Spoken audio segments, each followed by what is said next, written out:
Madani.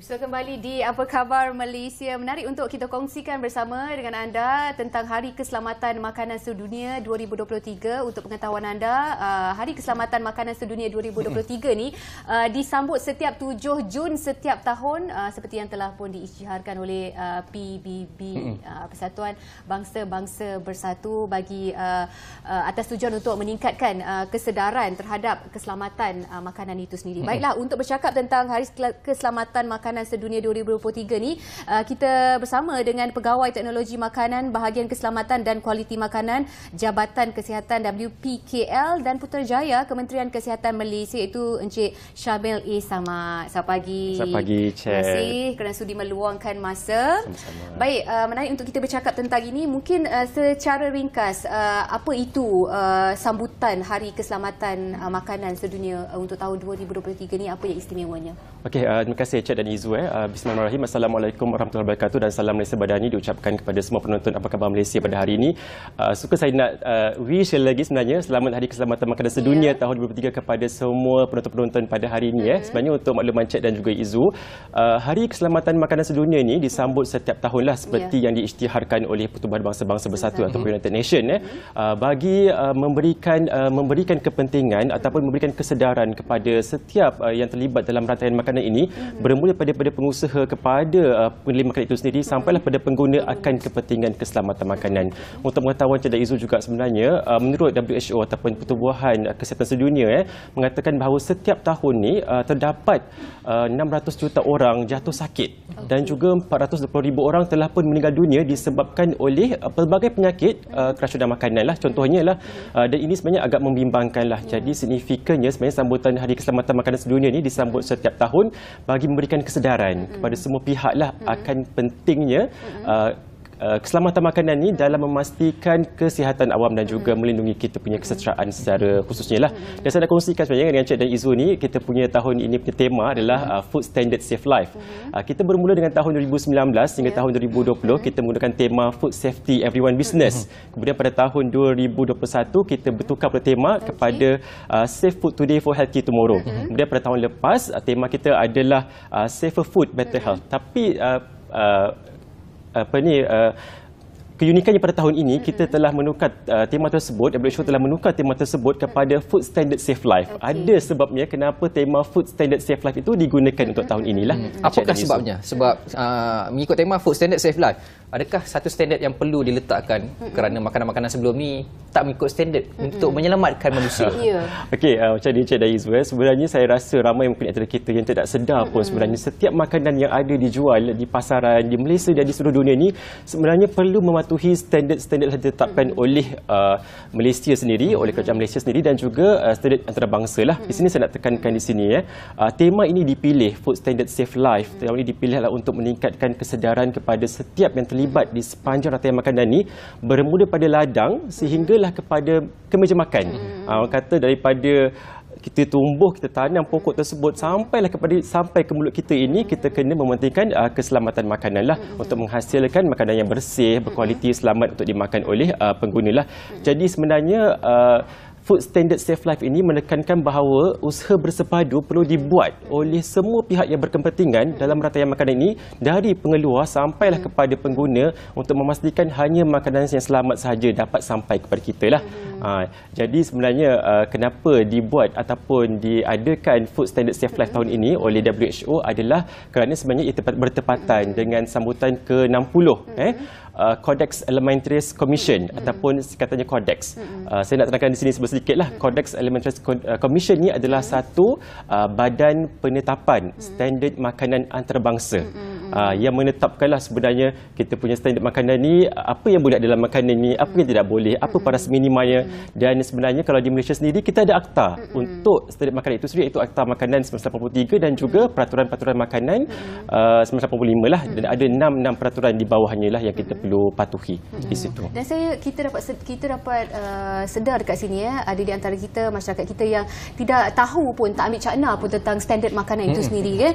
Janji makanan itu proper, nampak cantik, nanti okey nak check balik label pun itu perkara kedua sebenarnya. Okey, mungkin secara terperinci lagi Encik Syamil boleh jelaskan dekat sini apa itu standard makanan itu khusus untuk bukan saja pengguna malah kepada pengeluar makanan. Okey, di sinilah peluang untuk saya mewar-warkan kepada semua penonton.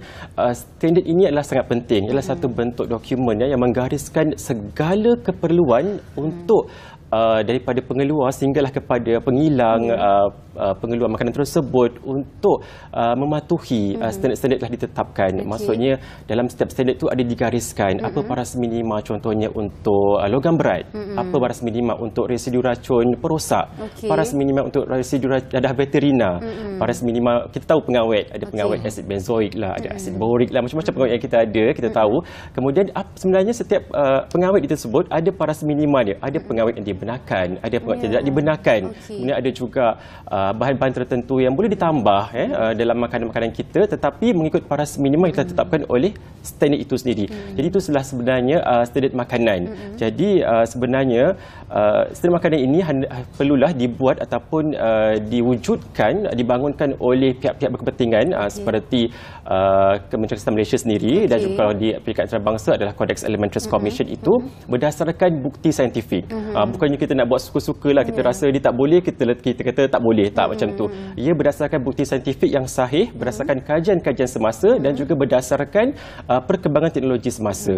Jadi ketiga-tiga perkara ini kita gabungkan jadilah satu standard makanan yang perlu dipatuhi oleh pengeluar di Malaysia dan juga pengeluar di negara lain lah. Itulah sebabnya lah. Jadi saya katakan tadi di Malaysia memang kita ada standard makanan, Akta Makanan 1983 dan juga Peraturan-Peraturan Makanan 1985, itulah standard kita lah. Jadi di bawahnya juga ada Peraturan-Peraturan Kebersihan Makanan 2009. Jadi kalau Cik dan Izupan nampak kedai itu ditutup, disita ataupun kerana ada terdapat kekotoran ke apa-apa ke, ia di bawah Peraturan-Peraturan Kebersihan Makanan 2009. Itulah sebenarnya kepentingan standard makanan. Sebenarnya kita tak perasan tapi ia sangat penting dalam kehidupan kita seharian lah. Betul. Kita ada macam tuan sebut tadi Akta Makanan 1983, lepas tu kita ada peraturan-peraturan kebersihan makanan dan sebagainya. Standard ni ada yang sedar dan juga ada yang tak cakna. Tapi kesannya kepada Malaysia, kalau kita sebagai pengguna nampak kedai-kedai ditutup, tapi kesan ataupun kepentingan standard itu kita tak nampak secara keseluruhan. Jadi mungkin Tuan Syamil boleh terangkan sikit kenapa pentingnya ada standard makanan ni. Betul lah, sebab saya rasa memang ramai yang kurang sedar lah sebenarnya. Kita pun tak tahu sebenarnya makanan kita ni dikawal oleh standard tertentu. Jadi saya nak beri sedikit orang kata contoh yang ringkas lah sebenarnya. Contohnya kepentingan standard makanan ini adalah untuk melindungi kita sendiri, pengguna. Sebab dalam makanan ini telah menetapkan paras minima untuk setiap bahan-bahan aditif seperti yang saya katakan tadi lah. Contohnya bahan pengawet, bakteria yang boleh ada dalam makanan tersebut, berapa paras minimanya. Dan juga ada juga kita letakkan residu dadah veterina tadi, residu racun perosak dan juga sebenarnya paling dekat dengan kita dah sebenarnya, mungkin Cik Daizu pernah tengok, mungkin Cik kiranya ada alergik terhadap seafood contohnya, alergik terhadap kacang. Jadi standard makanan itu telah menetapkan bahawa kita perlu meletakkan kandungan kekacang, kandungan seafood, kandungan susu, kandungan telur yang mungkin alergik ataupun allergen terhadap setengah orang. Jadi bila kita tengok produk makanan tersebut, kita tahu oh ini kita tak boleh makan sebab ada soya, kita alergik terhadap soya. Itulah kepentingannya antaranya lah. Dan juga sebenarnya standard makanan ini dia menetapkan spesifikasi untuk suatu komoditi makanan. Paling senang ceritalah, kita kata aiskrim dan juga konfeksi ais. Kita tahu semua ada aiskrim je. Tahu tak ada konfeksi ais? Sebenarnya aiskrim dan konfeksi ais itu adalah satu yang berbeza. Aiskrim ini adalah satu makanan yang dibuat daripada susu atau hasilan susu. Hasil kombinasi margarin lah, krim, mentega dan lain-lain lah, dan juga gula. Tetapi untuk konfeksi ais adalah makanan yang dibuat daripada cairan sejuk beku dengan makanan lain. Jadi kalau pengeluar tu kata kami buat air oren bersama dengan ais, kan, dia kata itu ice cream. Tapi ice cream spesifikasinya perlu ada hasilan susu dan seterusnya. Itu adalah dia punya spesifikasi. Jadi dah salah lah, tidaklah boleh sebut ice cream, itu konfeksi ais.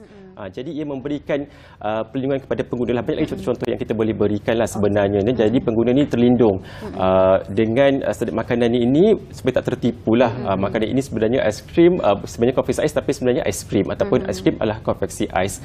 Itulah antara contoh-contoh yang kita perlu lihat lah. Dan juga kalau cek ataupun Izzu ada mengamalkan diet tertentu ke, kan, rasa nak kurangkan protein ke ataupun nak kurangkan lemak ke, kan dalam setiap makanan dia menetapkan bahawa semua produk kena ada label makanan. Jadi kita tengok, oh, ini lemak dia tinggi, ini gula dia tinggi. Jadi kita boleh elakkanlah sebab kita mungkin dalam diet tertentu, kan. Itu untuk memberikan kepada pengguna informasi terhadap kesihatan mereka sendirilah. Dan penting untuk kita sebenarnya sebagai pengguna kena check label sebelum jangan main pukul rata je habis semua, kan. Okey, dan kita tahu kadang-kadang pengeluar dah ikut standard, dah ikut syarat yang ditetapkan. Sebagai pengeluar dia tahu mungkin here and there ada yang perlu diperbaiki, tapi kita sebagai pengguna ni bagaimana, apa basic yang perlu kita tahu makanan itu selamat untuk kita gunakan? Apa standard makanan yang kita perlu tahu dari segi macam, oh ini basic, ini memang selamat. Kadang-kadang kita tak alert benda tu. Bagaimana? Betul. Cik dan Izzu, sebenarnya bila kita sebagai pengguna ni pergi ke pasaraya untuk membeli produk makanan, kita ada beberapa panduan yang kita boleh lihat lah. Sebenarnya dalam masa KKM pun ada menetapkan bahawa kita perlu melihat lah label makanan, paras minimum yang perlu ada dalam makanan tersebut dan lain-lain lah.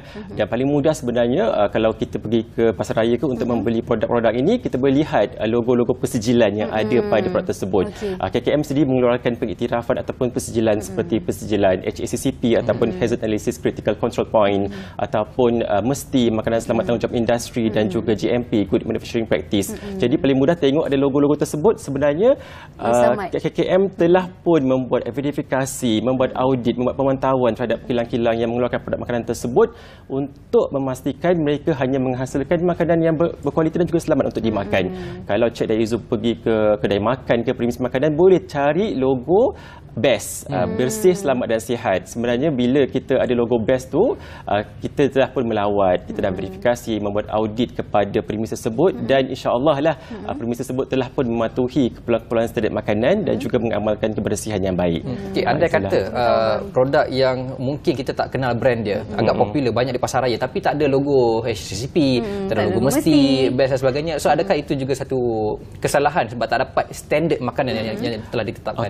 Sebenarnya ada logo tu satu tambah baiklah, tetapi sebenarnya di Malaysia ini dalam Akta Makanan sendiri pasal 93 dan juga Peraturan Kebersihan Makanan 2009 telah menetapkan bahawa semua pengeluar makanan ini perlu mempunyai program jaminan keselamatan makanan. Jadi antara program jaminan keselamatan makanan itu adalah seperti tadilah GMP, HACCP, mesti mereka wajib perlu ada program tersebut di dalam kilang mereka sendiri. Jadi sekiranya kita melihat produk-produk makanan tersebut, sebenarnya kita boleh tengoklah daripada lain-lain punya perspektif. Contohnya, ada tak nama sebutan sebenar yang betul, ada ke berat bersihnya berapa, nama pengilangnya ada ke, ada bahan ramuan, ada kandungan nutrisi. Itu adalah standard label yang perlu ada pada setiap produk makanan lah. So kerana ia mencukupi, ianya memenuhi kehendak kita sebagai pengguna, maka kita bolehlah beli dengan orang kata berhati-hati jugalah. Sebab antara lainnya keselamatan makanan itu tanggungjawab kita bersamalah. Kita kena sentiasa tolong menolong dan melihatlah atau sama lain. Kalau saya tengok tanda ataupun logo halal dia, saya dah ambil je, cukup saja, memadai, kan. Tapi sebenarnya banyak lagi yang perlu kita particular dan kita tengok label-label yang penting untuk jaminan makanan itu selamat dan juga berkualiti. Okey, sedikit kata-kata akhir daripada Encik Syamil sendiri, mungkin pesanan tentang pentingnya orang kata standard makanan ini untuk kita ambil tahu dan sentiasa alert. Itulah, di sini saya mengambil kesempatan untuk memaklumkan ataupun memberikan kesedaranlah kepada semua yang terlibat di sepanjang rantai makanan, daripada pengeluar sampailah kepada pengguna itu sendiri, kepada pengeluar, kepada pengusaha, kepada peniaga. Pastikan anda mematuhi standard makanan telah ditetapkan, dan juga kalau boleh dapatkan pengiktirafan ataupun persetujuan daripada pihak KKM ataupun mana-mana badan pengiktirafan yang lain, HACCP, GMP, mesti dan lain-lain. Kalau anda adalah pengusaha premis makanan, boleh mohon bersih, selamat dan sihat best. Kalau anda pengusaha makanan sediaan di rumah, anda boleh memohon peneraian pengusaha makanan sediaan di rumah ataupun home based food daripada KKM juga. So jadi setiap lapisan tu ada pengiktirafan dan juga persetujuan yang KKM sediakan. Tidak ada yang terlepas sebenarnya lah. Jadi kepada pengeluar atau kepada kita sendiri pengguna, Cik dan juga Izzu dan semua penonton sekalian, bolehlah sebenarnya melihat label dulu sebelum membeli makanan. Kemudian sekiranya anda boleh bersifat proaktif lah, ada produk-produk makanan yang mencurigakan, ada rasanya pelimis makanan yang mengamalkan kebersihan yang tidak baik, boleh sebenarnya membuat aduan lah kepada laman sesawang rasmi Sistem Pengurusan Aduan Awam Kementerian Kesihatan Malaysia di www.spab.moh.gov.my. Jadi buat laporan. Jadi kami di KKM ni boleh siasat dan memberikan anda feedback seterusnya, dan boleh juga mengawal ataupun menyelamatkan sahabat-sahabat yang lain daripada memakan makanan yang sama. Jadi sebenarnya akhir kata dari saya nak mengucapkanlah selamat Hari Keselamatan Makanan Sedunia 2023 kepada semua penonton pada hari ini. Sebenarnya keselamatan makanan itulah tanggungjawab kita bersamalah. InsyaAllah itu yang paling penting, tanggungjawab bersama. Sebelum membeli, orang kata ambil masa walaupun lama dekat hypermarket pasar raya tu, tapi pastikan supaya makanan kita dapat tu makanan yang diyakini selamat dan juga kita yakin nak makan tu. Jadi apa pun, terima kasih kita ucapkan kepada Encik Syamil Ishamad selaku Pegawai Teknologi Makanan Bahagian Keselamatan dan Kualiti Makanan, Jabatan Kesihatan Wilayah Persekutuan Kuala Lumpur dan Putrajaya, Kementerian Kesihatan Malaysia, atas perkongsian topik kita iaitu Hari Keselamatan Makanan Sedunia 2023. Baik, kita nak bersama dengan satu topik yang cukup menarik selepas ini berkaitan dengan dadah. Tapi sebelum tu kita berehat seketika, jangan ke mana-mana.